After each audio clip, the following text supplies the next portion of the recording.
It was a crisp fall night when my friends and I decided to have a sleepover at Sarah's house. We had been planning it for weeks, and we were all excited to spend the night together watching movies, playing games, and gossiping about school. Little did we know that this sleepover would turn into an eerie and spine-chilling experience that none of us would ever forget. As soon as I arrived at Sarah's house, I could sense a strange tension in the air.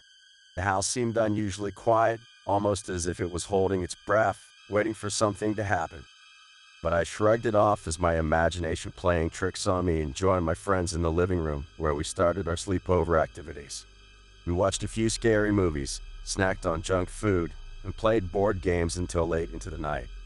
As the clock struck midnight, we decided to turn off all the lights and tell ghost stories to each other, trying to spook one another out. Sarah went first, telling a bone-chilling tale about a haunted house in the woods where a family had mysteriously disappeared. As she finished her story, we heard a faint creak coming from the hallway, causing us all to jump in fright. We nervously laughed it off, attributing it to the old house settling. But as the night went on, more strange and unexplainable things started happening. Shadows seemed to move on their own, doors creaked open and closed by themselves, and we heard whispers coming from empty rooms. I could feel the hairs on the back of my neck stand up, and a sense of dread started to creep over me. We tried to rationalize the events, telling ourselves that it was just our imagination running wild.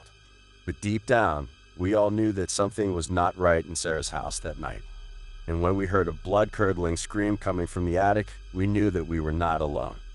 With trembling hands, we gathered our courage and decided to investigate the attic, where the scream had originated from. As we slowly climbed up the creaky stairs, a feeling of dread washed over me, and I could hear my heart pounding in my chest. When we reached the attic, we found it empty, with only a dusty old mirror standing in the center of the room. But as we looked into the mirror, our reflections started to distort and contort into grotesque and twisted shapes, sending shivers down our spines. Suddenly, the lights went out, plunging us into darkness, and we heard a sinister voice whispering in our ears, telling us to get out while you still can. Panic set in as we fumbled in the dark, trying to find our way out of the attic and back to the safety of the living room.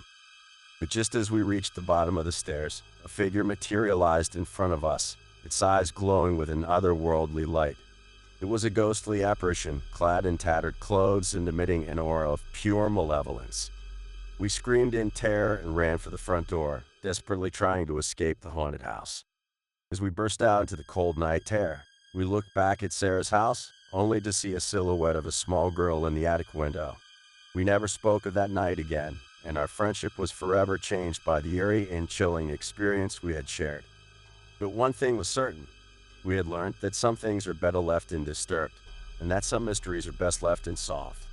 And as I lay in my bed, trying to forget the horrors of that night, I promised myself that I would never again underestimate the power of the unknown.